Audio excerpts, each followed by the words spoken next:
Gabriel Aguirre estaba de pie en su oficina del Centro de Negocios madrileño en el piso 23, tratando de ordenar sus pensamientos. Sus dedos jugueteaban nerviosamente con la alianza matrimonial, una costumbre que había adquirido después de la muerte de su esposa Natalia 3 años atrás.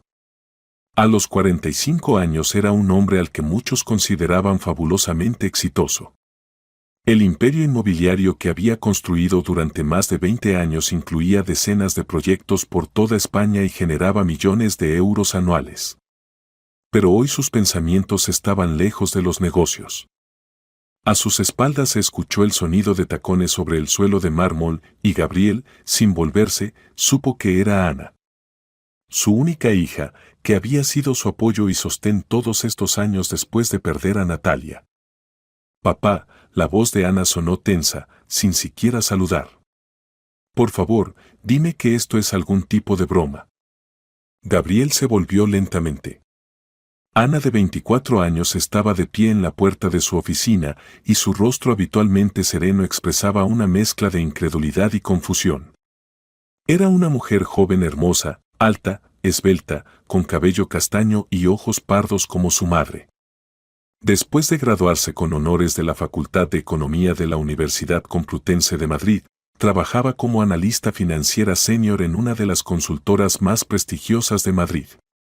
Su mente aguda y capacidades analíticas eran legendarias en círculos profesionales, pero ahora todas sus habilidades parecían haberse negado a funcionar. ¿Qué broma, Anita?, preguntó Gabriel con cansancio, aunque entendía perfectamente de qué se trataba. Esta Kira. Ana entró en la oficina y cerró la puerta con tal fuerza que los cristales temblaron. Papá, ¿en serio? ¿Boda en una semana? ¿Con una mujer que conoces desde hace apenas un mes? Gabriel se dejó caer en su sillón de cuero detrás del masivo escritorio de roble, sobre el cual se alzaba una montaña de documentos. Su cabello canoso habitualmente perfectamente peinado estaba despeinado, una señal infalible de que había estado pasándose la mano por él nerviosamente todo el día. Los ojos gris verdosos, que en las negociaciones empresariales siempre irradiaban confianza inquebrantable, ahora parecían turbios y distantes. Ana, no empieces, pronunció, y en su voz se escuchaba tal cansancio como si no hubiera dormido varias noches seguidas. He tomado una decisión, y es definitiva. Papá, es un año menor que yo, exclamó Ana, acercándose más al escritorio. Su voz temblaba por las emociones que apenas podía contener. ¿Te das cuenta de cómo se ve esto? ¿Qué pensará la gente? ¿Qué pensarán tus socios comerciales? Gabriel levantó la mano, deteniéndola. Me importa un bledo lo que piense la gente. Y a ti no debería preocuparte. Pero papá. Ana se agarró del borde del escritorio, inclinándose hacia su padre. No la conoces. No la conoces en absoluto. ¿De dónde salió? ¿Qué clase de familia? ¿A qué se dedicaba antes de conocerte? Gabriel se levantó y se acercó a la ventana, volviéndose de espaldas a su hija otra vez. Abajo, en la calle, la gente se apresuraba, refugiándose de la lluvia bajo paraguas. Un otoño madrileño normal, un día normal. Pero para la familia Aguirre este día se había vuelto decisivo. Kira es especial, dijo en voz baja, y en su voz apareció una nota que Ana nunca antes había escuchado. Era la entonación de un adolescente enamorado, no de un hombre maduro. No es como todas las demás mujeres. No lo entiendes porque eres joven. Pero cuando encuentres tu amor, lo entenderás. ¿Qué amor, papá? Ana alzó la voz. ¿Después de un mes de conocerse? Te la encontraste en una gala benéfica, cenaste con ella 3 veces, y ya te vas a casar. Gabriel recordó esa noche otoñal hace un mes. La subasta benéfica en favor de orfanatos se realizaba en uno de los hoteles más lujosos de Madrid, el Wellington. Había ido allí sin mucho entusiasmo, cumpliendo más bien un deber social de empresario exitoso. Donar una suma considerable, intercambiar apretones de manos con la gente apropiada, aparecer en la crónica social, rutina habitual. Pero cuando vio a Kira, estaba de pie junto a una columna en el salón principal y parecía que todo el mundo a su alrededor se había detenido. 25 años, de estatura algo más que mediana, con largo cabello platinado que brillaba bajo la luz de las lámparas de cristal. Ojos esmeralda, rasgos finos, figura escultural que hacía que todos los hombres del salón se volvieran a mirarla.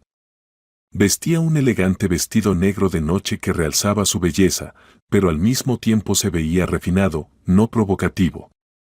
Cuando se acercó a él y le habló sobre la importancia de ayudar a los niños huérfanos, su voz sonó como música.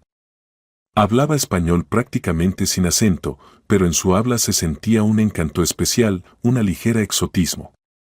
Kira contaba que su padre había sido diplomático y había pasado la infancia en diferentes países de Europa, había estudiado en la Sorbona, estudió arte y relaciones internacionales. Siempre soñé con ayudar a los niños, decía, y sus ojos brillaban con participación sincera. Tal vez porque yo misma crecí lejos de la patria, entiendo lo importante que es el apoyo. Gabriel sintió que perdía la cabeza. ¿Hacía mucho que había conocido a una mujer que combinara belleza, inteligencia y bondad? Después de la muerte de Natalia había salido con varias señoras, pero todas le parecían superficiales, interesadas solo en su dinero o estatus. No es como todas, repitió Gabriel, todavía mirando por la ventana. Kira es educada, inteligente, bondadosa. Se preocupa sinceramente por esos niños del orfanato. ¿Sabes cuánto donó esa noche? ¿Cuánto? Preguntó Ana secamente. 10.000 euros. De sus propios ahorros. Para una chica de 25 años es mucho dinero. ¿Qué cazafortunas regalaría sus ahorros? Ana sintió cómo se le encogía el corazón. 10.000 euros realmente era una suma seria para una mujer joven. Pero aún así algo en esta historia la alertaba. Papá, recapacita. Ana golpeó la palma contra el escritorio con tal fuerza que saltó un pesado cenicero de cristal. No la conoces en absoluto. Un mes no es nada. Mamá y tú salieron 2 años antes de casarse. El rostro de Gabriel se ensombreció instantáneamente al mencionar a su difunta esposa. No te atrevas a comparar. La cortó bruscamente. Tu madre era una persona completamente diferente y la situación era diferente. Yo tenía 23 años, apenas empezaba el negocio. Ahora sé lo que quiero de la vida. ¿Quieres una belleza joven que halague tu ego? No pudo contenerse Ana. Gabriel se volvió hacia ella, y Ana vio en sus ojos tal ira que nunca antes había visto. Basta. Rugió. Mañana Kira y yo firmamos el contrato prenupcial y en una semana, la boda. La decisión está tomada, y no la voy a discutir ni contigo ni con nadie más. Ana palideció, retrocediendo un paso. Este hombre que le gritaba se parecía poco al padre amoroso que siempre se aconsejaba con ella en asuntos importantes. ¿Contrato prenupcial? Preguntó lentamente, sintiendo cómo se le secaba la boca. Sí, contrato prenupcial. Mi abogado Constantino Vázquez preparó todo según mis instrucciones. Gabriel se sentó de nuevo en el sillón y comenzó a hojear los documentos en el escritorio, como buscando algo. En caso de divorcio por iniciativa de Kira, ella recibe 2 millones de euros. Si el divorcio es por mi iniciativa, 500.000. Y si se detuvo, si me pasa algo, la mitad de toda la propiedad pasa a ella. Ana sintió como la tierra se movía bajo sus pies. Papá, te has vuelto loco. Susurró. ¿La mitad de la propiedad? Eso es más de 30 millones de euros. ¿A una mujer que conoces desde hace un mes? Yo mismo pedí al abogado incluir esa cláusula, dijo Gabriel firmemente, sin levantar los ojos de los documentos. Quiero estar seguro de que, si me pasa algo, Kira estará asegurada. Se convertirá en mi esposa, y tú la tratarás con respeto. Kira se muda con nosotros mañana. No, papá. Ana se irguió en toda su altura. No voy a vivir en la misma casa con ella. Entonces múdate a tu apartamento, respondió Gabriel fríamente. Tienes un hermoso 2 dormitorios en Gran Vía que te compré. Pero Kira vivirá en nuestra casa, porque pronto será su casa. Ana estaba de pie, conmocionada por la crueldad de su padre. En toda su vida nunca lo había visto así. Gabriel siempre había sido un padre amoroso y cariñoso. Después de la muerte de su madre se habían vuelto aún más cercanos. Él se aconsejaba con ella en asuntos de negocios, compartía planes, pasaban las noches juntos discutiendo libros y películas. Eran un equipo. ¿Y ahora? Está bien, dijo en voz baja, sintiendo cómo las lágrimas se acercaban a sus ojos. Pero cuando te des cuenta de que te equivocaste, no esperes que diga ya te lo dije. Se volvió y se dirigió hacia la puerta, pero se detuvo en el umbral. Papá, te amo. Y precisamente por eso te pido, no hagas esto. Por favor. Ana, la voz de Gabriel se suavizó, lo entenderás. Cuando conozcas mejor a Kira, entenderás que no me equivoqué. Ana negó con la cabeza y salió de la oficina, cerrando cuidadosamente la puerta tras ella. En el pasillo se apoyó contra la pared y suspiró profundamente. ¿Qué estaba pasando con su padre? ¿Realmente el amor podía cambiar tanto a una persona? ¿O había algo más aquí?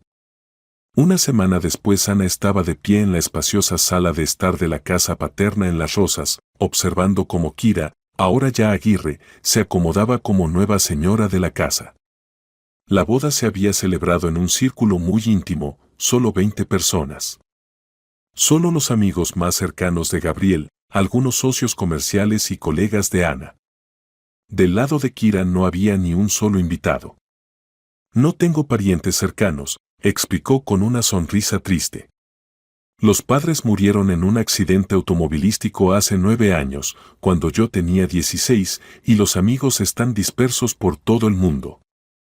Pero eso no importa, lo principal es que encontré una nueva familia. La ceremonia se realizó en uno de los restaurantes más caros de Madrid. Kira estaba deslumbrante en un vestido de novia de Darrowan que costó 30.000 euros, regalo de Gabriel. Él no se separó de ella ni un paso, la miraba enamorado, como un adolescente en su primera cita. Ana estuvo presente en la ceremonia, pero se mantuvo distante. Sonreía cortésmente a los invitados, felicitaba a su padre, pero cada vez que miraba a Kira, sentía una ansiedad inexplicable. Ahora, 3 días después de la boda, Kira inspeccionaba la casa como verdadera señora. Vestía un elegante traje beige de Chanel, el cabello peinado en un peinado impecable, el maquillaje perfecto. Se movía por la casa con la confianza de una persona que se siente como en casa. Ya había logrado cambiar algunos muebles de lugar, colgar nuevos cuadros, reemplazar las flores en los jarrones. Ana, querida, se dirigió a ella Kira, entrando en la sala con una taza de café en la mano. Su voz sonaba suave y melodiosa, con un acento apenas perceptible que era difícil de determinar. Estoy tan contenta de que ahora seamos familia. Sé que para ti esto no es fácil. Ana estudió atentamente a su nueva madrastra. Incluso en casa, en un ambiente informal, Kira se veía impecable. Ni un solo cabello se había salido del peinado, el maquillaje estaba aplicado tan hábilmente que parecía natural. Hablaba en español correcto, pero a veces en su habla se filtraban giros que delataban origen extranjero. Sí, no es fácil, respondió Ana honestamente. Sabes, entiendo lo difícil que es para ti, continuó Kira, acercándose y sentándose en el sillón frente al sofá donde estaba Ana. Perder a la mamá a esa edad y luego ver cómo el padre se casa con otra mujer, además joven.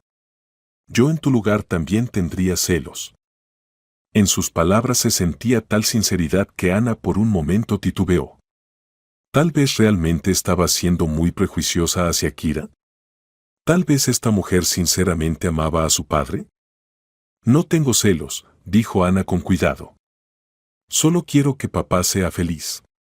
Y que no lo engañen. Kira inclinó ligeramente la cabeza, como sorprendida. ¿Engañen? ¿En qué sentido? Bueno, Ana se las arregló. Simplemente se casaron muy rápido. Un mes de conocerse es muy poco. ¿Y acaso hay plazos determinados para el amor? Preguntó Kira suavemente. A veces las personas se conocen y enseguida entienden que están hechas una para la otra. Tu padre es un hombre sorprendente. Tal combinación de fuerza, inteligencia y bondad nunca había conocido. ¿Y antes de papá tuviste relaciones serias? Una ligera sombra de sorpresa pasó por el rostro de Kira, pero desapareció tan rápido que Ana pensó que se lo había imaginado. Las tuve, respondió brevemente Kira. Pero terminaron. No todos los hombres están listos para relaciones serias. Y tu padre está listo. Quiere crear una familia, quiere cuidar y ser amado. En ese momento entró Gabriel en la sala con un ramo de rosas en las manos. Radiaba de felicidad, y Ana con dolor en el corazón se dio cuenta de que hacía mucho no lo veía tan alegre. Después de la muerte de su madre él había estado sumergido en el trabajo, raramente sonreía, casi no descansaba. Mis niñas, dijo, extendiendo las rosas a Kira y besándola en la frente. ¿Cómo va su conocimiento mutuo? Perfectamente, sonrió Kira, recibiendo las flores. Ana es una chica muy inteligente. Entiendo por qué estás tan orgulloso de ella. Por supuesto que estoy orgulloso. Tengo la mejor hija del mundo, Gabriel miró a Ana con calidez. Y ahora tengo la mejor esposa. Papá, Ana se levantó del sofá, ¿puedo hacerle algunas preguntas a Kira? Bueno, para conocer mejor a la nueva madrastra. Por supuesto, pregunta lo que quieras, respondió Gabriel. Kira, cuéntanos sobre tu familia.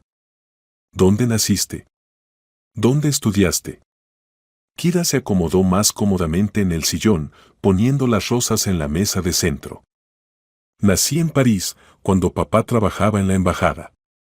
Luego nos mudamos mucho, Londres, Roma, Viena. Estudié en la Sorbona, Relaciones Internacionales e Historia del Arte. ¿Y qué hiciste después de la universidad? Trabajé en varias galerías, fui consultora de arte. Últimamente vivía en Londres, pero después de la muerte de mis padres decidí regresar a España. Quería encontrar aquí una nueva vida. ¿Y amigos? ¿Colegas?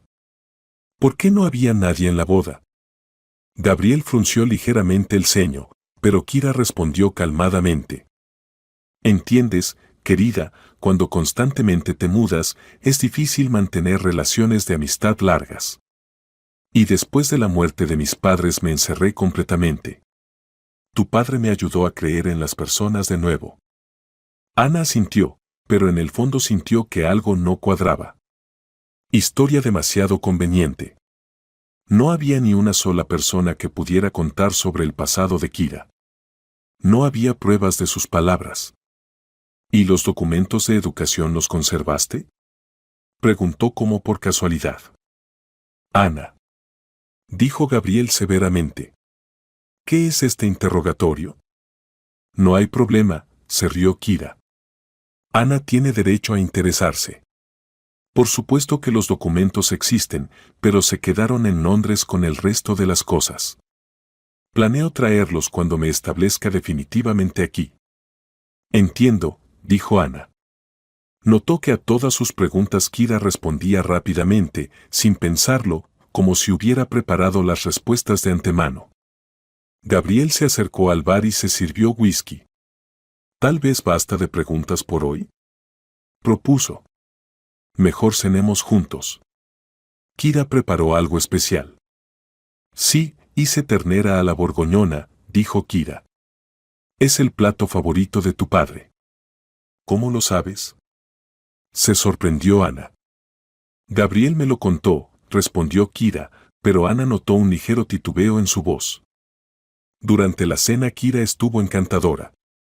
Contaba historias interesantes sobre la vida en diferentes países, mantenía conversación sobre política y arte, hacía preguntas a Ana sobre su trabajo. Pero cuanto más la escuchaba Ana, más crecían las sospechas. Kira era demasiado perfecta. Sabía todo, desde sutilezas de la cocina francesa hasta particularidades del derecho internacional. Mantenía cualquier tema, expresaba pensamientos inteligentes, era ingeniosa y educada. Demasiado educada para una chica de 25 años. Después de la cena, cuando Gabriel salió al jardín a fumar un puro, Ana decidió tener una conversación directa. Kira, ¿puedo hacer una pregunta personal? Por supuesto. ¿Realmente amas a mi padre? Kira la miró atentamente. ¿Tú qué piensas? Pienso que eres muy buena actriz. Ana, la voz de Kira se volvió más fría, entiendo tus dudas. Pero créeme, nunca amé a nadie como a tu padre. Me dio lo que estuve privada toda la vida, un verdadero hogar, familia, estabilidad. ¿Y el dinero? ¿También es importante? ¿Dinero? Kira se rió, pero la risa le pareció a Ana poco natural. Querida, tengo mis propios ahorros. No necesito el dinero de tu padre. Entonces, ¿por qué el contrato prenupcial está redactado de manera que en caso de su muerte recibes la mitad del patrimonio? El rostro de Kira se puso serio. Esa fue iniciativa del mismo Gabriel. Dijo que quería estar seguro de mi futuro. Yo incluso objeté, pero él insistió. Qué conmovedor, dijo Ana secamente. Ana, Kira se inclinó hacia adelante, intentemos ser amigas. No voy a reemplazarte a tu madre. Pero podríamos encontrar un lenguaje común. Gabriel será feliz si nos llevamos bien. Ana asintió, pero pensó para sí, algo aquí no está bien. Y lo voy a averiguar. Habían pasado 2 semanas desde la boda. Ana no se había mudado a su apartamento, decidiendo observar la situación. Tomó vacaciones en el trabajo bajo el pretexto de circunstancias familiares y pasaba la mayor parte del tiempo en casa, analizando el comportamiento de su nueva madrastra. Kira era una esposa ideal. Cada mañana preparaba el desayuno para Gabriel, se interesaba por sus planes del día, lo recibía por la noche con la cena y relatos sobre cómo había pasado el tiempo. Estudiaba literatura española, iba a museos, se reunía con diseñadores para redecorar el interior. En su horario diario no había ni un minuto de ociosidad. Pero precisamente esto alertaba a Ana. Kira era demasiado perfecta, demasiado correcta. Nunca se cansaba, nunca estaba de mal humor, nunca mostraba irritación o descontento. Incluso cuando la empleada marina rompió accidentalmente un jarrón caro de China que costaba 5.000 euros, Kira solo sonrió suavemente y dijo, no pasa nada, Marinita. Es solo una cosa. En segundo lugar, su historia tenía demasiados puntos ciegos. Cuando Ana trataba de aclarar detalles de su vida pasada, nombres de galerías donde trabajó, nombres de colegas, amigos universitarios, Kira hábilmente dirigía la conversación hacia otro tema. ¿Y recuerdas ese cuadro impresionista que ayudaste a vender en Londres? ¿Cómo se llamaba? Preguntó Ana durante el desayuno. Ah, querida, fueron tantos. Se rió Kira. Por cierto, ¿sabías que tu padre tiene un conocimiento excelente del arte? Ayer discutimos durante 2 horas la obra de Kandinsky. En tercer lugar, Kira no tenía objetos personales que hablaran de su pasado. Ninguna fotografía vieja, diplomas, regalos conmemorativos. Todo lo que trajo fueron 3 maletas con ropa y cosméticos. ¿Y las fotografías de los padres? Preguntó Ana una vez. Es muy doloroso mirarlas, respondió Kira con una sonrisa triste. Las guardé. Tal vez con el tiempo. El miércoles por la noche, cuando Gabriel se retrasó en el trabajo para una reunión con inversionistas de Alemania, Ana escuchó cómo Kira hablaba por teléfono en el jardín. La voz era baja, pero las entonaciones le parecieron a Ana desconocidas. Se acercó a la ventana y vio cómo Kira caminaba por el sendero entre los rosales, presionando el teléfono contra su oído. Ana entreabrió la ventana para escuchar mejor, pero solo pudo distinguir palabras sueltas. Kira hablaba en francés, y algo en su tono le pareció a Ana sospechoso. Hablaba rápido y en voz baja, constantemente mirando hacia la casa. Después de unos minutos Kira terminó la conversación y entró a la casa. Ana reflexionó. Si Kira realmente había vivido mucho tiempo en Francia, era natural que tuviera amigos allí. Pero ¿por qué era tan reservada? A la mañana siguiente durante el desayuno Ana decidió probar sus sospechas. Kira, dijo, untando miel en la tostada, ¿mantienes contacto con amigos de Francia? Kira se detuvo por un momento, pero rápidamente se controló. Sí, por supuesto. A veces nos llamamos. Pero ¿sabes cómo es? La vida dispersa a las personas en diferentes direcciones. ¿Y en qué idioma hablas con ellos? Continuó Ana. En francés, por supuesto, sonrió Kira. Aunque muchos hablan bien inglés. Pero me siento más cómoda en el idioma natal. ¿Natal? Preguntó Ana. Pensé que tu idioma natal era el español. Bueno, me refería al idioma en el que pasé más tiempo en la infancia, se corrigió Kira. Gabriel levantó la cabeza del periódico. Mi esposa es políglota, dijo con orgullo. Ana notó cómo Kira se tensó ligeramente ante estas palabras. Bueno, no soy completamente políglota, respondió modestamente. Simplemente la vida me obligó a estudiar idiomas. Después del desayuno Ana decidió realizar una pequeña investigación. Se contactó con Jorge Serrano, socio comercial de su padre. Jorge era un hombre inteligente y perspicaz de 35 años que a menudo ayudaba a Gabriel en situaciones difíciles. Jorge, soy Ana, dijo cuando él contestó el teléfono. Ana. ¿Cómo estás? ¿Cómo va con la nueva madrastra?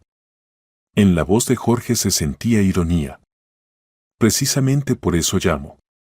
¿Podemos encontrarnos? Necesito un consejo. Por supuesto. Ven a la oficina o nos encontramos en un café. Mejor en un café. No quiero que papá sepa de nuestra conversación. Acordaron encontrarse en un pequeño café cerca del centro. Jorge era un hombre alto con cabello oscuro y ojos grises perspicaces. Dirigía el departamento de desarrollo en la empresa de Gabriel y gozaba de su completa confianza. Te ves preocupada, dijo cuando se acomodaron en una mesa en el rincón. Jorge, dime honestamente, ¿qué piensas de Kira? Jorge calló, revolviendo el café. ¿Quieres honestamente? Es demasiado ideal. La vi en la boda, y tuve la impresión de que está actuando un papel. Exactamente, exclamó Ana. Pensé que era solo mi prejuicio. No, no solo tuyo. Tu padre está cegado por su belleza, pero para mí se ve como una actriz hábil. ¿Qué hacemos? Papá no escucha a nadie. Se necesitan pruebas, dijo Jorge pensativo. Hasta ahora solo tenemos sospechas. ¿Y puedes averiguar sobre su pasado? ¿Tienes contactos en Europa? Puedo intentar. Tengo un conocido detective privado que se especializa en investigaciones internacionales. Pero llevará tiempo. Acordaron que Ana observaría más atentamente a Kira y Jorge intentaría verificar su historia a través de sus canales. Mientras tanto Ana continuaba estudiando el comportamiento de su madrastra. El jueves por la noche notó un detalle extraño. Kira estaba sentada en la sala con una revista, pero no la leía, simplemente hojeaba las páginas, de vez en cuando mirando nerviosamente el reloj. Parecía que esperaba algo. Alrededor de las 10 sonó el teléfono. Kira rápidamente tomó el auricular y, asegurándose de que Gabriel estaba en su estudio, salió al jardín. Esta vez Ana estaba preparada. Bajó silenciosamente al primer piso y se escondió detrás de las cortinas en la sala, desde donde se veía la terraza. Kira estaba de pie junto a la fuente y hablaba en francés.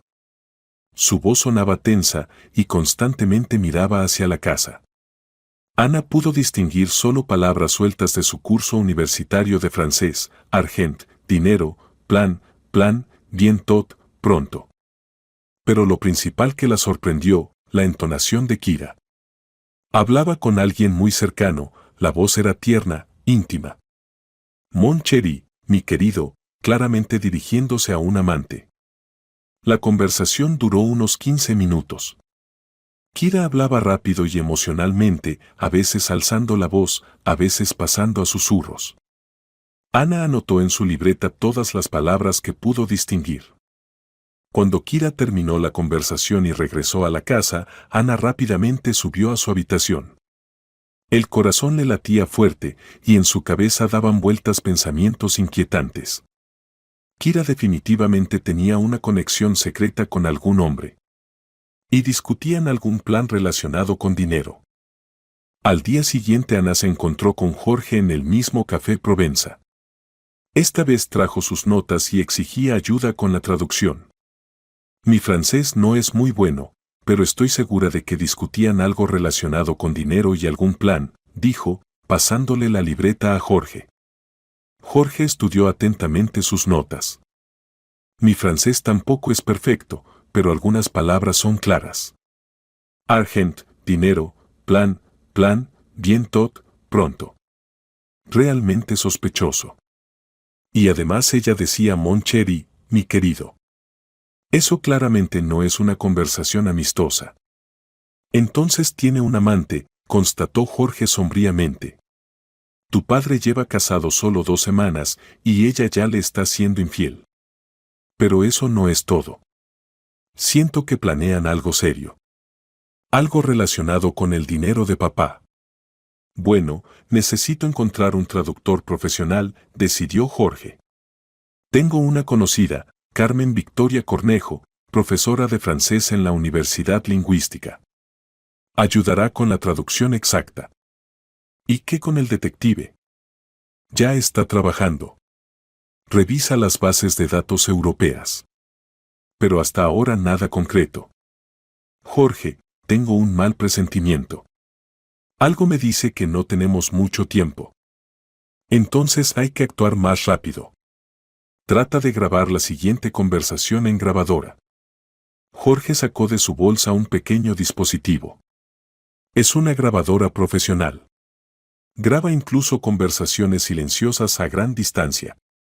Ana tomó el dispositivo y lo escondió en su bolsa. ¿Y si ella se da cuenta de que la estoy escuchando? Ten mucho cuidado, dijo Jorge seriamente. Si tus sospechas son correctas, esta mujer puede ser peligrosa. Por la noche Ana regresó a casa en estado tenso. Kira la recibió con su sonrisa habitual, pero a Ana le pareció que en sus ojos brilló algo sospechoso. Ana, querida, ¿dónde estuviste todo el día? Preguntó Kira. Me encontré con amigas, fui de compras, mintió Ana. ¡Qué lindo! Y Gabriel llamó, dijo que se retrasaría en el trabajo. Reunión muy importante. Durante la cena Kira preguntaba a Ana sobre sus amigos, trabajo, planes para el fin de semana. Las preguntas parecían inocentes, pero Ana sentía que Kira trataba de averiguar algo. ¿Y te encuentras a menudo con colegas de tu papá? Preguntó Kira como por casualidad. A veces. ¿Por qué? Solo curiosidad. Gabriel hablaba de Jorge Serrano, parece una persona muy confiable. Sí, Jorge es un buen amigo de la familia. Me gustaría conocerlo. ¿Tal vez lo invitamos a cenar?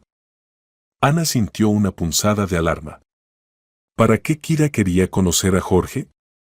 ¿Acaso sospechaba que él podría interferir con sus planes? Seguramente en algún momento, respondió Ana evasivamente. Tarde por la noche, cuando Gabriel regresó del trabajo cansado y sumergido en sus pensamientos, Kira nuevamente salió al jardín con el teléfono. Esta vez Ana estaba preparada.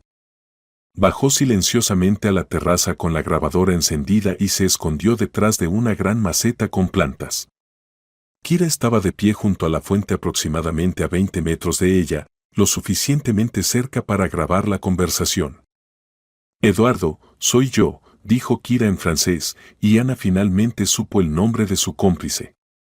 Siguió una larga conversación, la mayor parte de la cual Ana no entendía. Pero algunas palabras y frases pudo distinguir, Mari, esposo, argent, dinero, accidente, heritaje, herencia. El corazón de Ana comenzó a latir fuerte. Kira discutía con alguien un accidente con el esposo y la herencia. Sonaba como un plan de asesinato. La conversación continuó unos 20 minutos. Kira hablaba emocionalmente, a veces alzando la voz, a veces pasando a susurros. Varias veces repitió la palabra parfait, perfecto, y la frase persone es Saura, nadie sabrá. Cuando Kira terminó la conversación y se dirigió hacia la casa, Ana rápida y silenciosamente se escabulló de vuelta a su habitación. Las manos le temblaban cuando revisó la grabación en la grabadora. La calidad era buena, cada palabra se escuchaba claramente. Ana marcó el número de Jorge. Jorge, es urgente. Grabé su conversación. Discutían algo sobre un accidente con el esposo y la herencia. Dios mío. Ana, ¿estás segura? Absolutamente. Mañana mismo hay que encontrar un traductor. Bien. Por la mañana nos encontramos con Carmen Victoria. Y Ana, ten mucho cuidado en casa. ¿Por qué? Si planean algo serio, pueden sospechar que los están escuchando. Y eso significa peligro también para ti. Esa noche Ana no pudo dormir. En su cabeza daban vueltas pensamientos terribles. ¿Y si Kira realmente planeaba matar a su padre? ¿Y si todo esto era un esquema fríamente calculado para obtener la herencia? Por la mañana Ana y Jorge se encontraron en el despacho de Carmen Victoria Cornejo en la Universidad Lingüística. La profesora era una mujer de mediana edad con rostro bondadoso, pero cuando escuchó la grabación, su expresión se volvió preocupada. ¿Están seguros de que quieren saber la traducción exacta? Preguntó después de terminar de escuchar. Lo que escuché es muy serio. Sí, debemos saber la verdad, dijo Ana firmemente. Carmen Victoria sacó su libreta y comenzó a leer su traducción. Eduardo, mi querido, el plan debe ejecutarse la próxima semana. Ya no podemos esperar más. El viejo empieza a confiar completamente en mí, pero su hija se comporta sospechosamente. Ana palideció. Jorge apretó los puños. Continúe, pidió él. El accidente automovilístico es la mejor opción. ¿Ya revisaste el sistema de frenos? Excelente. Cuando pase eso en esa carretera donde él suele ir a la casa de campo, nadie sospechará nada malo. En el despacho se hizo silencio. Ana sintió cómo se le mareaba la cabeza. ¿Es un plan para asesinar a mi padre? Susurró. Me temo que sí, confirmó Carmen Victoria. Más adelante es aún peor. Según el contrato prenupcial recibiré la mitad del patrimonio, son más de 30 millones de euros. Más el seguro. Podremos vivir como reyes en Argentina. Entonces planean huir después del asesinato, dijo Jorge sombríamente. Y además, continuó la traductora, hay mención de su hija. Si la chica se vuelve demasiado sospechosa, habrá que eliminarla también. Un accidente en casa, se cayó por las escaleras o se ahogó en la piscina. Ana se agarró de la silla para no caerse. Kira planeaba matar no solo a su padre, sino también a ella. ¿Cuándo planean actuar? Preguntó Jorge. Por la conversación, la próxima semana. La mujer decía, el viernes él suele ir a la casa de campo solo. Los frenos deben fallar en la curva junto al bosque. Eso es pasado mañana. Exclamó Ana. Hay que avisar inmediatamente a la policía, dijo Jorge. ¿Y a papá? Y a papá también. Pero primero a la policía, se necesitan acciones oficiales. Carmen Victoria los miraba atentamente. Perdonen que me meta, pero si sus sospechas son correctas, tienen muy poco tiempo. Y estas personas son extremadamente peligrosas. ¿Qué quiere decir? Por la conversación, este no es su primer crimen. La mujer mencionó, como la vez pasada en Italia, todo salió perfecto. Posiblemente sean asesinos en serie. Ana y Jorge se miraron. La situación resultó aún más terrible de lo que suponían. Hay que actuar inmediatamente, decidió Jorge. Ana, empaca las cosas y vete de casa. Siqueira entiende que la descubrieron. Intentará matarme antes de tiempo, terminó Ana. Exactamente. Y yo mientras tanto organizo una reunión con la policía. Agradecieron a Carmen Victoria por la ayuda y se apresuraron a actuar. El tiempo trabajaba en su contra y la vida de Gabriel pendía de un hilo. 2 horas después Ana y Jorge estaban sentados en el despacho del investigador Sergio Alejandro Blanco en la Jefatura Superior de Policía de Madrid. Era un profesional experimentado de unos 40 años que se especializaba en crímenes especialmente graves. Entiendo su preocupación, dijo el comisario Blanco después de escuchar su relato. Pero deben entender, no podemos arrestar a personas solo basándonos en una conversación telefónica escuchada, incluso con traducción. Pero es un plan de asesinato, exclamó Ana. Tenemos la grabación. Muéstrenme la grabación y la traducción oficial. Escucharon la grabadora junto con el traductor de la policía. El resultado confirmó los peores temores. Realmente muy serio, reconoció Blanco. Aquí se describe claramente un plan de asesinato con indicación del método, tiempo y motivo. Más la mención de crímenes anteriores. Entonces arréstenlos inmediatamente, exigió Ana. No todo es tan simple. Primero, hay que establecer la identidad de este Eduardo y encontrarlo. Segundo, se necesitan pruebas adicionales, testimonios de testigos, evidencia material. ¿Y si no llegamos a tiempo? ¿Si matan a mi padre? No lo matarán, declaró firmemente el investigador. Tomaremos medidas preventivas inmediatamente. Blanco explicó el plan de la operación. Primero revisarían secretamente el automóvil de Gabriel en busca de daños. Si el sistema de frenos ya estaba dañado, sería prueba directa. Luego establecerían vigilancia oculta de la casa e intentarían atrapar a los criminales con las manos en la masa. ¿Y mi padre? ¿Hay que contarle todo? Obligatoriamente, pero con cuidado. No se puede permitir que Kira sospeche algo. ¿Y si ya cambiaron los planes? Preguntó Jorge. Entonces actuaremos según las circunstancias. Lo principal es no dejarlos escapar. En 1 hora llegaron los primeros resultados. Los expertos encontraron daños serios en el sistema de frenos del automóvil de Gabriel, varias mangueras estaban cuidadosamente cortadas en varios lugares. A velocidad los frenos habrían fallado garantizadamente. Ahora tenemos prueba directa de intento de asesinato, dijo Blanco. Podemos actuar oficialmente. Entonces ya comenzaron a ejecutar su plan. Se horrorizó Ana. Parece que sí. Bien que lo descubrimos a tiempo. Gabriel fue llamado urgentemente a la jefatura supuestamente para dar testimonio en otro caso. Cuando le mostraron las fotografías de los frenos dañados de su coche y le contaron sobre la grabación de la conversación de su esposa, al principio se negó a creer. Es imposible, repetía, negando con la cabeza. Kira no puede planear mi asesinato. Ella me ama. Mire el peritaje de su automóvil, insistía el investigador. Los frenos están dañados profesionalmente. Esto no es casualidad. Gabriel estudió las fotos, y su rostro gradualmente cambió de expresión, de incredulidad a horror y luego a ira. ¿Entonces ella realmente quería matarme? Me temo que sí. Y no solo a usted. En la grabación hay amenazas hacia su hija. Gabriel miró a Ana, y en sus ojos había lágrimas.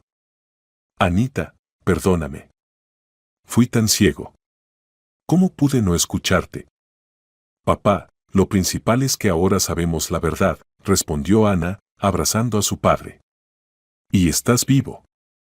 ¿Qué pasará ahora? Preguntó Gabriel. Ahora organizaremos una operación para detener a los criminales, explicó Blanco. Usted debe regresar a casa y comportarse como siempre. Estableceremos vigilancia oculta y esperaremos hasta que intenten completar su plan. ¿Y si entienden que los descubrieron? Entonces intentarán escapar. Pero estaremos preparados. La operación fue planeada para la noche. La casa de los Aguirre debía convertirse en una trampa para los asesinos. Hacia la noche la casa en Las Rosas estaba imperceptiblemente rodeada por agentes. Cámaras y micrófonos ocultos fueron instalados en el jardín y algunas habitaciones. Ana se quedó en la jefatura bajo protección policial y Gabriel regresó a casa para no despertar sospechas en Kira. «Querido, ¿cómo están las cosas?». Lo recibió Kira con su sonrisa habitual. «¿Te ves cansado?». «Sí, día difícil». «Muchos problemas en el trabajo», respondió Gabriel, tratando de hablar naturalmente. «¿Y dónde está Ana?». «No ha estado en casa 2 días. Se fue donde una amiga. Recuerda que se pelearon». «Qué pena», dijo Kira, y en su voz se escuchaba alivio. «Espero que regrese pronto». Durante la cena Kira fue especialmente cariñosa y atenta. Preguntaba sobre los asuntos, masajeaba los hombros a Gabriel, proponía ver una película juntos. Pero Gabriel notaba cómo periódicamente miraba el reloj. «¿Esperas algo?», preguntó él. «No, solo pienso en los planes de mañana». «¿Tal vez vamos a la casa de campo?».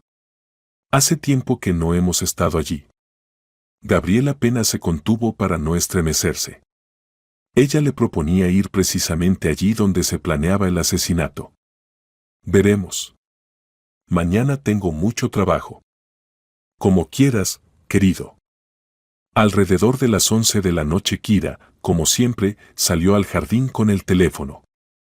Esta vez su conversación fue grabada por equipos profesionales de la policía. «Eduardo, querido», dijo en francés. «Mañana todo debe estar listo». Él no sospecha nada. Se calló, escuchando al interlocutor. ¿Qué significa algo no está bien? ¿Cómo que los frenos fueron reparados? La voz de Kira se volvió tensa y furiosa. ¿Quién pudo revisarlos? Esto es muy sospechoso. No, no cancelamos nada. Simplemente cambiamos el plan. Pausa larga. Entonces usamos la variante de reserva. Tengo veneno de acción rápida. Lo echaré en el café matutino, parecerá un ataque cardíaco. Gabriel, que escuchaba la conversación a través de auriculares en la casa, sintió sudor frío en la espalda.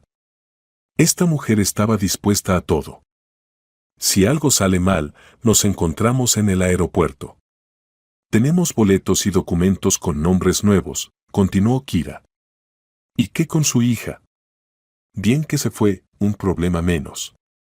La conversación continuó unos minutos más. Kira discutía detalles de la huida, nombraba números de cuentas en bancos extranjeros donde ya los esperaba dinero de operaciones anteriores. Cuando terminó la conversación, el investigador blanco dio la orden a los grupos de vigilancia. A todos los puestos, preparación. La sospechosa puede intentar envenenar a la víctima por la mañana. Estén listos para intervención inmediata. Pero los eventos se desarrollaron más rápido de lo esperado. Alrededor de las 2 de la madrugada a la casa se acercó un auto oscuro. De él salió un hombre y se dirigió hacia el edificio. Objetivo detectado, transmitió el agente. El sospechoso se acerca a la casa. Es Eduardo, dijo Blanco. Esperamos qué va a hacer. Eduardo Montaña resultó ser un hombre atractivo de unos 35 años con cabello oscuro y figura atlética. Se movía con confianza, evidentemente teniendo experiencia en acciones similares. Llevaba consigo una bolsa con algunos objetos. En lugar de ir al garaje como se esperaba, se dirigió a la entrada principal. Tenía una llave. Está entrando a la casa, informó el observador. A todos los grupos, prepararse para el asalto, ordenó Blanco. A través de las ventanas se veía cómo Eduardo subía al segundo piso donde estaba el dormitorio de Gabriel y Kira. En sus manos había un objeto parecido a una jeringa. Decidieron no esperar hasta la mañana, entendió el investigador. Actuamos inmediatamente. La casa instantáneamente se iluminó con reflectores. A través de las puertas de entrada previamente abiertas por Gabriel, irrumpió el grupo especial. Policía. Todos al suelo. Manos detrás de la cabeza. Eduardo intentó saltar por la ventana del dormitorio, pero fue inmediatamente detenido por el grupo que esperaba afuera. En él encontraron una jeringa con veneno y documentos falsos. Kira estaba sentada en la cama, fingiendo que se había despertado por el ruido. ¿Qué está pasando?, gritó. Gabriel, ¿qué son estas personas? Kira Aguirre está arrestada por sospecha de organizar intento de asesinato, anunció el investigador blanco. ¿De qué hablan? ¿Es algún malentendido? Tenemos grabaciones de sus conversaciones telefónicas y evidencia material, respondió Blanco calmadamente. Y su cómplice fue detenido con veneno en las manos. No conozco a esta persona. Entró a la casa para robarnos. Entonces explique de dónde tiene las llaves de su casa. ¿Y por qué hace media hora discutía con él el plan de asesinato de su esposo? El rostro de Kira cambió. Entendiendo que el juego había terminado, se quitó la máscara. Entonces lo escucharon todo, siseó, mirando a Gabriel con odio. Entonces sabías si me engañabas. Eres tú quien me engañó desde el primer día. Respondió Gabriel. Planeaste matarme por dinero. ¿Y qué hay de malo en eso? Gritó Kira de repente, saliéndose completamente de control. Eres un viejo tonto que creyó a la primera mujer hermosa. A gente como tú hay que privarla del dinero. Ahora sí está diciendo la verdad, dijo el investigador, grabando cada palabra en la grabadora. Kira entendió que se había delatado finalmente, y se calló. En el centro de detención temporal Kira y Eduardo estaban en celdas diferentes. Al principio ambos se negaron a dar testimonio, pero cuando les presentaron pruebas irrefutables, grabaciones de conversaciones, frenos dañados, veneno, entendieron que negar era inútil. Eduardo habló primero con ayuda de un traductor. Como resultó, su nombre completo era Eduardo Enrique Montaña, ciudadano francés, previamente condenado por estafa y extorsión en varios países europeos. Conocí a Clara hace 3 años en Marsella, contaba al investigador. Yo acababa de salir de la cárcel después de cumplir condena por estafa, ella también tenía problemas con la ley. Decidimos unirnos. ¿Clara? Pero se llama Kira. Clara Dubois es su verdadero nombre. Kira es uno de muchos seudónimos. ¿A qué actividad se dedicaban?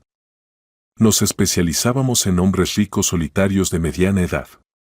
Clara se ganaba su confianza, se casaba o se convertía en amante, y luego los robábamos.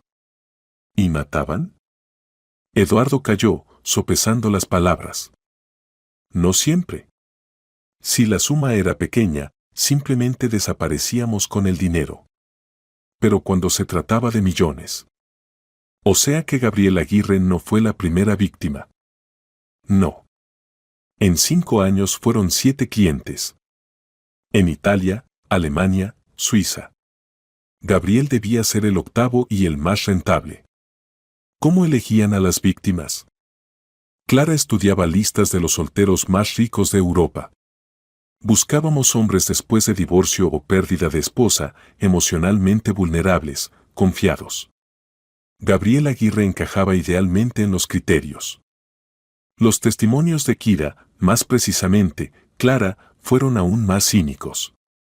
Como resultó, había nacido en una familia de pequeños criminales en los suburbios de Marsella y desde la infancia se preparó para la vida de estafadora. Nunca tuve una infancia normal, contaba con calma fría. Los padres eran drogadictos, constantemente faltaba dinero. Entendí que la belleza y habilidades actorales eran la única forma de salir de la pobreza. ¿Y decidió usarlas para engaño y asesinatos? Las usé para sobrevivir. En este mundo cada uno por sí mismo. Los hombres son criaturas estúpidas, dispuestas a dar todo por una cara bonita y palabras correctas. Cuénteme sobre la preparación para la operación con Gabriel Aguirre. Pasé 3 meses estudiando su personalidad. Leí entrevistas, estudié fotografías, averigüé el círculo de comunicación. Sabía que estaría en esa gala benéfica. ¿Y vinieron allí especialmente? Por supuesto. Representé el papel de europea educada, apasionada por la beneficencia. Doné 10.000 euros, era dinero de la operación anterior en Alemania. ¿Y la historia sobre el padre diplomático, educación en la Sorbona? Invención completa. Mi padre vendía drogas, la madre se ganaba la vida con prostitución. La educación la recibí en una escuela local para adolescentes problemáticos. ¿Cómo se planeaba el asesinato? Eduardo debía dañar los frenos del auto para que fallaran en el camino a la casa de campo. Accidente automovilístico ordinario, ninguna sospecha. Yo recibía la herencia y en un mes desaparecía. ¿Y qué con la hija de Aguirre? Si no hubiera interferido, la habríamos dejado viva. Pero la chica resultó demasiado sospechosa. Habría tenido que eliminarla también. ¿De qué manera? Accidente en casa. Cada nueva confesión era un golpe para Gabriel. La mujer que consideraba el amor de toda su vida resultó ser una asesina a sangre fría para quien la vida humana no significaba nada. En el curso de la investigación se revelaron detalles aún más escalofriantes. La pareja tenía múltiples documentos falsos, cuentas en bancos de diferentes países, esquema cuidadosamente elaborado de lavado de dinero. ¿Después del asesinato de Aguirre, qué planeaban hacer?, preguntó el investigador. 2 semanas después del funeral habríamos volado a Argentina con nuevos documentos. Allí ya estaban preparados casa, cuentas bancarias, nuevas identidades. ¿Tenían otros cómplices? No, trabajábamos solo de a 2. Menos gente, menos riesgos. ¿Y las víctimas anteriores? En Italia, Marco Rosselli, dueño de cadena de restaurantes. Murió de ataque cardíaco después de que me legara en testamento. En Alemania, Klaus Müller, industrial. Accidente automovilístico en la autopista. En Suiza. La lista de víctimas era larga. La Interpol Europea ya había comenzado investigación de muertes relacionadas con ellos. ¿No sentía remordimiento de conciencia?, preguntó el investigador a Clara. ¿Por qué? ¿Por liberar al mundo de viejos ingenuos con dinero sobrante?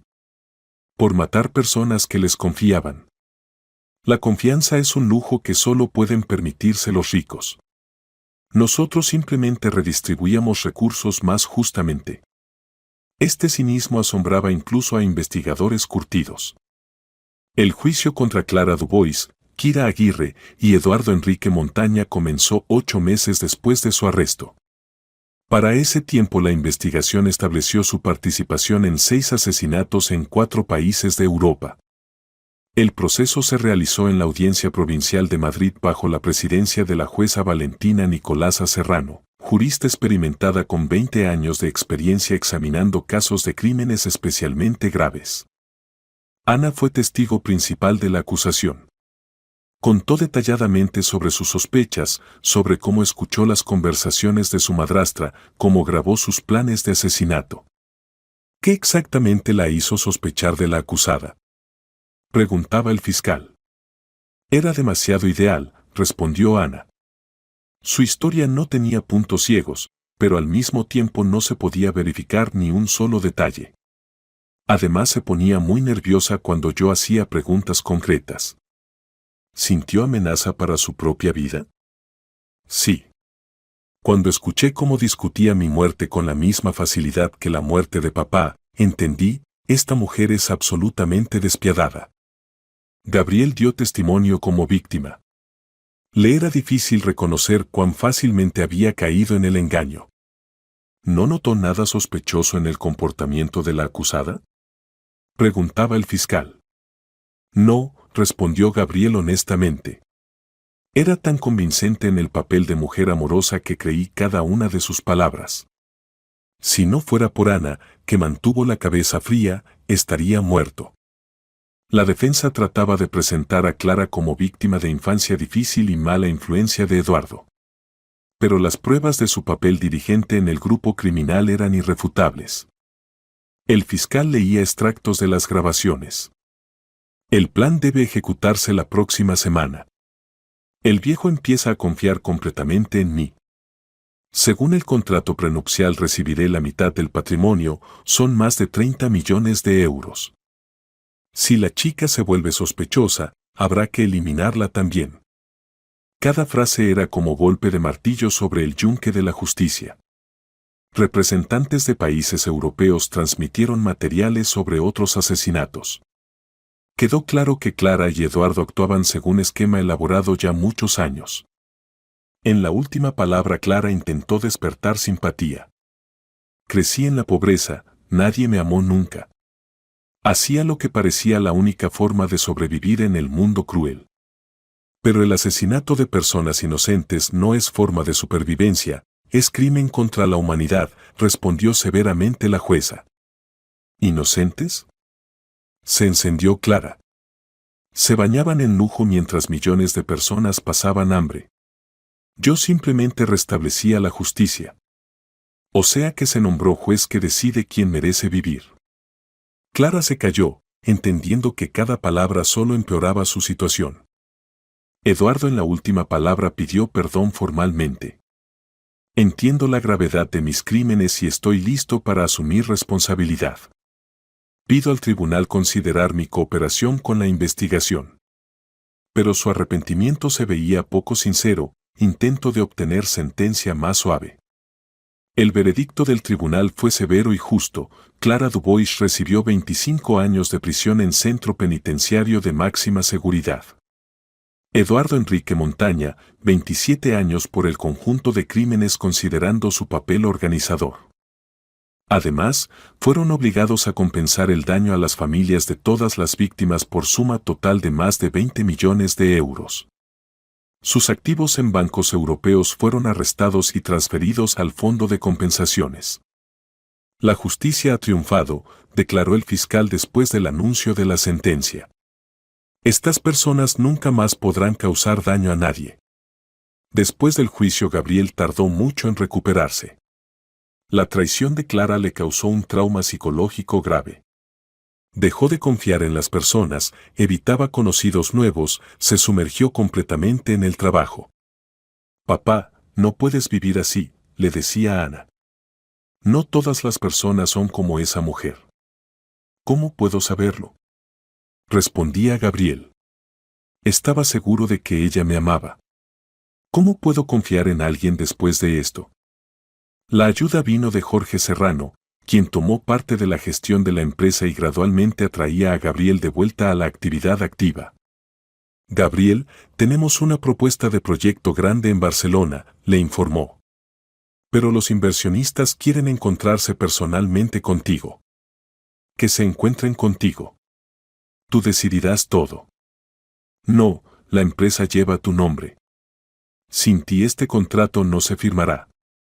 Gradualmente el trabajo ayudaba a Gabriel a distraerse de los recuerdos pesados.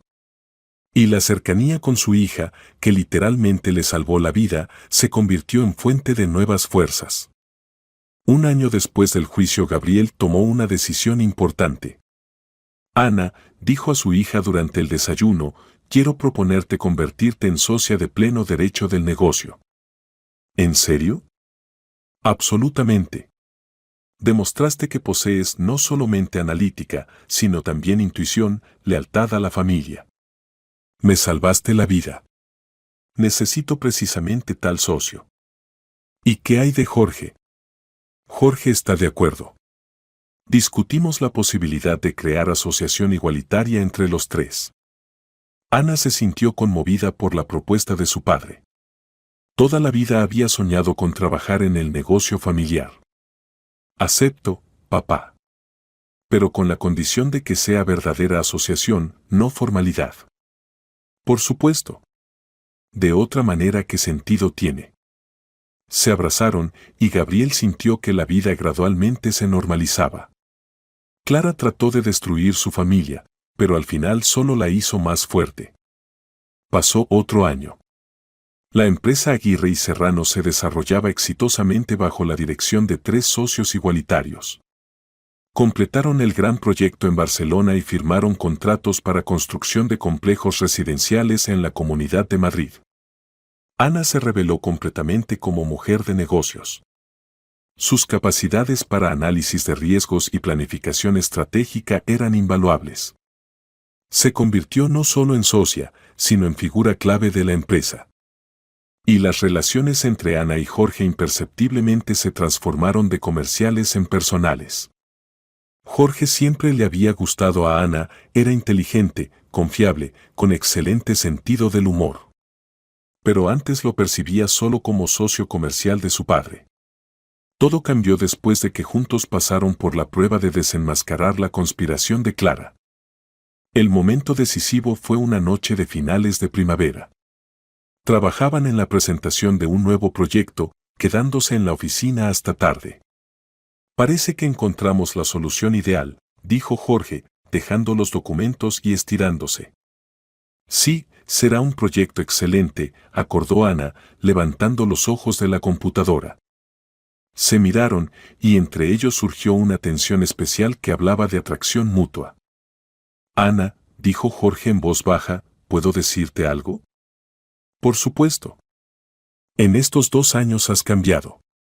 Te volviste aún más sorprendente, fuerte, hermosa. Ya no eres simplemente la hija de mi amigo o colega. Ana sintió cómo se aceleró el latido del corazón.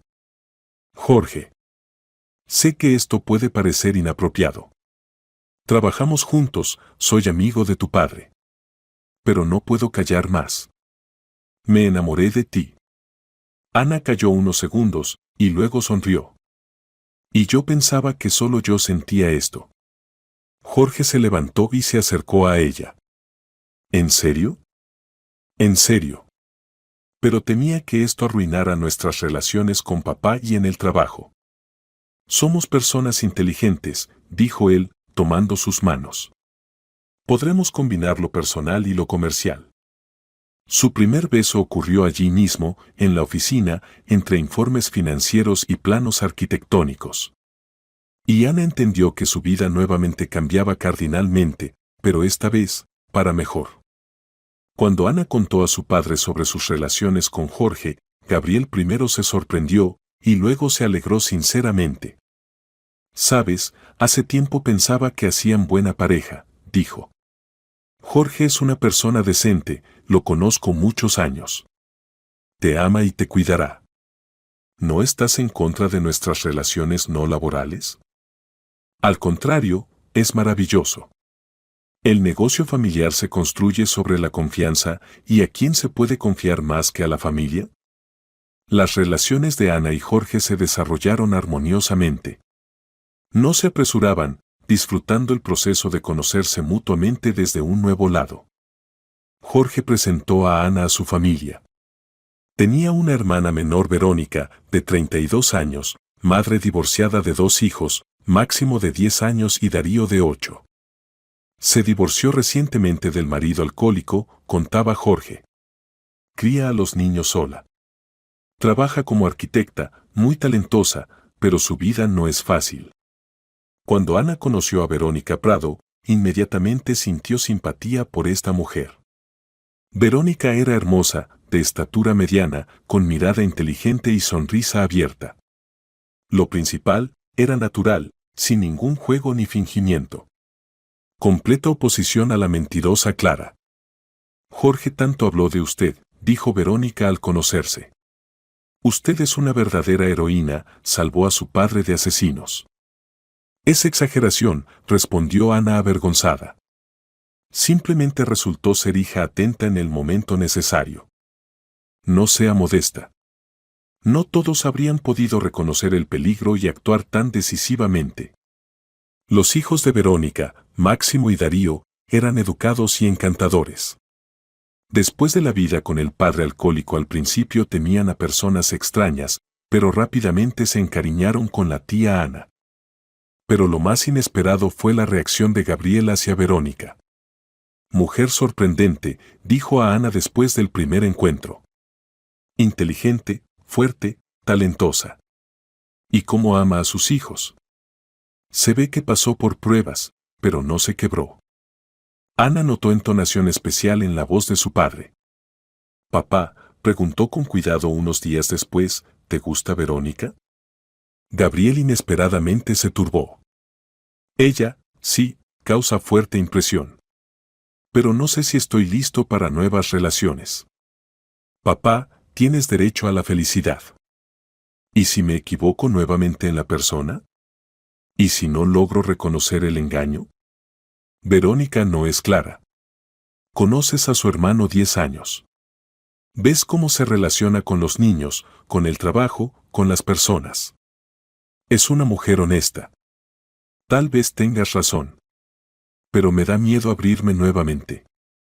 El miedo es comprensible.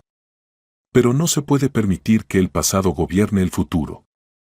Las relaciones entre Gabriel y Verónica se desarrollaron cautelosamente. Ambos habían pasado por experiencia dolorosa, él la traición de la esposa asesina, ella años de vida con marido alcohólico y tirano. Pero gradualmente comenzaron a pasar más tiempo juntos. Gabriel ayudaba a Verónica con proyectos arquitectónicos, usando conexiones en el negocio de construcción. Verónica lo ayudaba a restaurar la fe en la sinceridad de sentimientos humanos. Máximo y Darío amaron al tío Gabriel desde el primer día. Era paciente y bondadoso, los llevaba al zoológico y teatros, ayudaba con las tareas. Después de largos años de miedo al padre tirano, finalmente vieron cómo puede ser un verdadero hombre. Mamá, ¿al tío Gabriel le gustas mucho? Preguntó una vez Darío.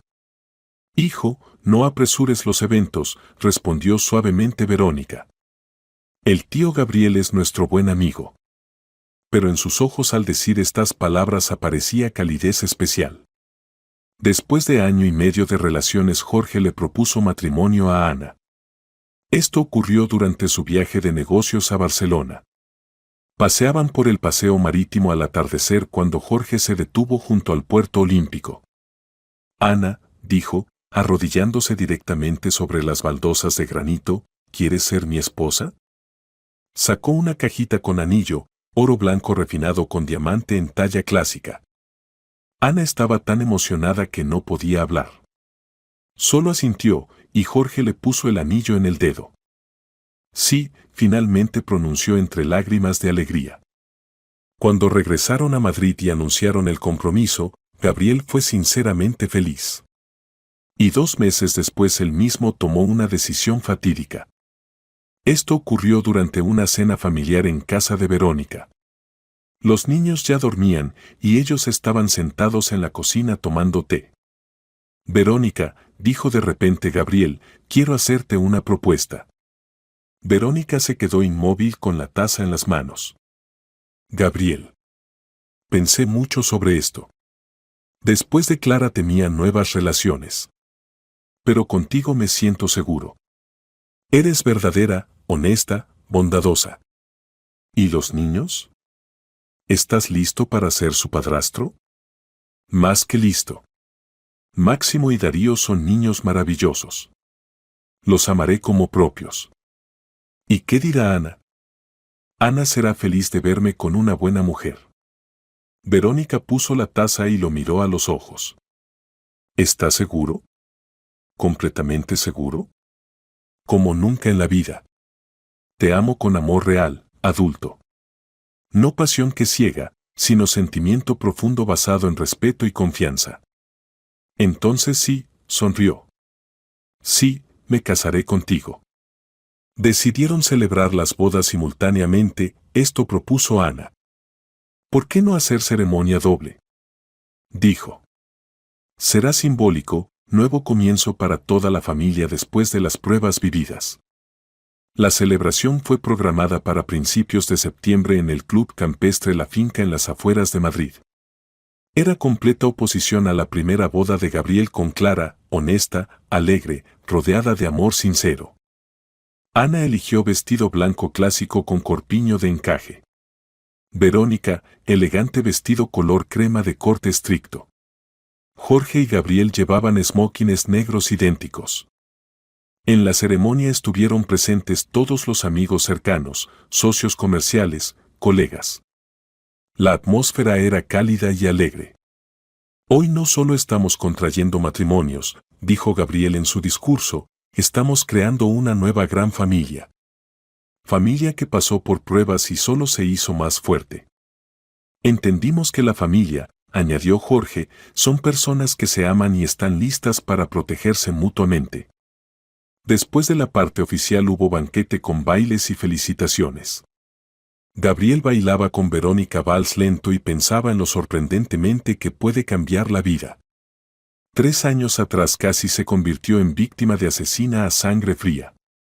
Y ahora era esposo feliz y padrastro, rodeado de familia amorosa. 1 año después de la boda doble la familia era más feliz que nunca. La empresa prosperaba, Verónica abrió su propia oficina de arquitectura que colaboraba exitosamente con el negocio familiar. Máximo y Darío oficialmente llevaban el apellido Aguirre después de la adopción. Estudiaban excelentemente, practicaban deportes y consideraban a Gabriel padre verdadero. En un día primaveral Ana anunció a la familia una noticia alegre. Jorge y yo esperamos un bebé. Gabriel estaba encantado con la perspectiva de convertirse en abuelo. Verónica se alegraba de que sus hijos tendrían un hermanito o hermanita pequeña. Máximo y Darío discutían emocionados cómo ayudarían con el bebé. Nuestra familia crece, dijo Gabriel en la cena festiva. Y esto es lo mejor que nos pudo pasar. ¿Recuerdas, papá? Dijo Ana, como hace 3 años te dije, papá es 1 año menor que yo. Y cuando te des cuenta de tu error, no esperes que diga, ya te lo dije.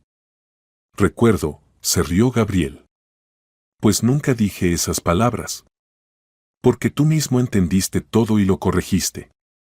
Y nos volvimos solo más felices y fuertes. Unos meses después Ana dio a luz a un niño sano al que llamaron Gabriel en honor al abuelo. El pequeño Gabriel se convirtió en centro del universo familiar, todos lo cargaban en brazos y fotografiaban cada sonrisa. Habían pasado 5 años desde que Ana escuchó la terrible conversación en el jardín. Ahora, sentada en la terraza de la casa de campo y observando cómo su pequeño hijo Gabriel jugaba con Máximo y Darío, apenas podía creer en la realidad de lo que pasaba. La familia se había reunido para celebrar el cumpleaños del mayor Gabriel.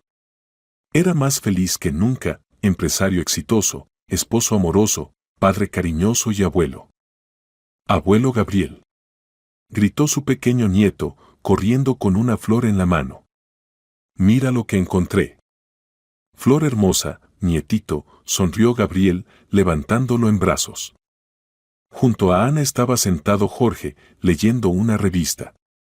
Durante estos años se había convertido no solo en esposo, sino en mejor amigo con quien se podía compartir todo. Por cierto, dijo, dejando el periódico, Clara presentó otra solicitud de liberación anticipada. ¿Y qué? Nuevamente rechazada. El juez notó ausencia de signos de arrepentimiento sincero. Bien. Que cumpla toda la condena. De la casa salieron Gabriel y Verónica con torta festiva. Máximo y Darío corrieron hacia su padrastro. Papá. Pide un deseo. Gritó Darío a Gabriel. ¿Y qué puedo desear? Se rió Gabriel. Tengo todo lo necesario para la felicidad. Desea que siempre estemos juntos. Propuso Máximo. Es un deseo excelente, acordó Gabriel. Sopló las velas bajo los aplausos de la familia. El pequeño nieto también aplaudía, aunque no entendía qué pasaba. Saben, dijo Gabriel cuando cortaban la torta, quiero hacer un brindis. Los adultos tomaron copas de champán, los niños, de jugo. Por la familia, comenzó Gabriel. Por haber pasado por pruebas difíciles y habernos vuelto solo más fuertes. Por Ana, que me salvó la vida y me enseñó a valorar el amor verdadero. Por Jorge, que se convirtió en mi hijo y mejor socio. Por Verónica, que me dio una segunda oportunidad para la felicidad. Por todos mis hijos.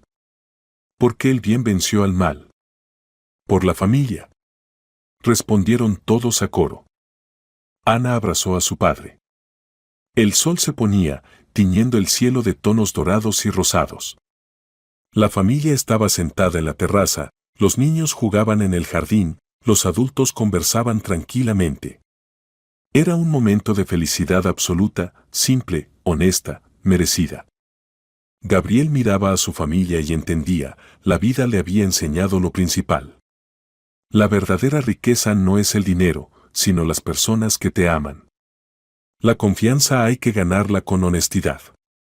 Y la familia es una fortaleza que no se puede destruir si todos sus defensores están hombro con hombro. Y en algún lugar lejano, detrás de altos muros de la colonia penitenciaria de régimen especial, una mujer llamada Clara Dubois soñaba con libertad y venganza. Pero sus sueños estaban condenados a seguir siendo sueños. El bien venció al mal, el amor resultó más fuerte que el engaño, y la familia resistió la prueba más dura y solo se hizo más fuerte. Y esta era la conclusión más justa para esta historia.